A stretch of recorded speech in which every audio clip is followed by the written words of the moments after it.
তবে কি নিষিদ্ধ হবে ভারতের প্রিয় দর্শক, মার্কিন যুক্তরাষ্ট্রের ধর্মীয় স্বাধীনতা সংক্রান্ত মার্কিন কমিশন আজ একটি প্রতিবেদন তৈরি করেছেন ভারত এবং বাংলাদেশের সংখ্যালঘুদের প্রতি যে নির্যাতন এবং আচরণের অবনতি হয়েছে তা নিয়ে।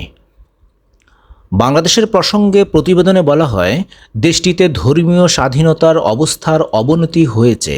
2024 সালের আগস্টে শেখ হাসিনার সরকার পতনের পর হিন্দু সম্প্রদায়ের উপর সহিংসতা বেড়েছে বলে অভিযোগ আছে। তবে ডক্টর মোহাম্মদ ইউনূসের নেতৃত্বাধীন অন্তর্বর্তী সরকারকে বিতর্কিত করতে সহিংসতার মিথ্যা তথ্য ছড়ানো হচ্ছে বলেও প্রতিবেদনে উল্লেখ করা হয়েছে। এতে আরও বলা হয়, হিন্দু ধর্মাবলম্বীদের হত্যার যেসব খবর পাওয়া গেছে সেগুলোর ধর্মীয় ইস্যু নয়, বরং রাজনৈতিক বিরোধের ঘটনা। ভারত প্রসঙ্গে প্রতিবেদনে বলা হয়, 2024 সালে দেশটিতে ধর্মীয় সংখ্যালঘুদের উপর আক্রমণ ও তাদের প্রতি বৈষম্য বেড়ে যাওয়ার পাশাপাশি ধর্মীয় স্বাধীনতার পরিস্থিতি ক্রমশ অবনতি হচ্ছে।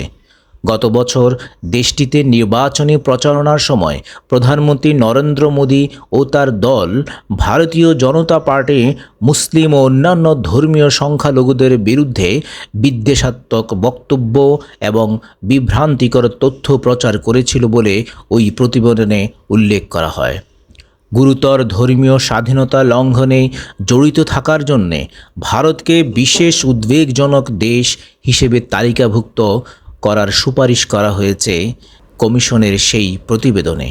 পাশাপাশি দেশটির সাবেক গোয়েন্দা কর্মকর্তা বিকাশ যাদব এবং সংস্থা হিসেবে এর বিরুদ্ধে নিষেধাজ্ঞা আরোপের সুপারিশ করা হয়েছে।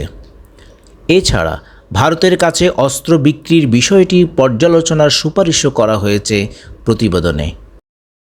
অপরদিকে মিয়ানমার থেকে বাস্তুচ্যুত হয়ে বাংলাদেশে আশ্রয় নেওয়া রোহিঙ্গাদের সহায়তার জন্য মার্কিন সরকারকে বাংলাদেশ, ভারত, ইন্দোনেশিয়া, মালয়েশিয়া ও থাইল্যান্ডের সরকারের সঙ্গে কাজ করার সুপারিশ করেছে মার্কিন কমিশন। তাহলে কি শেষ হয়ে যাচ্ছে দক্ষিণ এশিয়ায় ভারতের দাদাগিরি?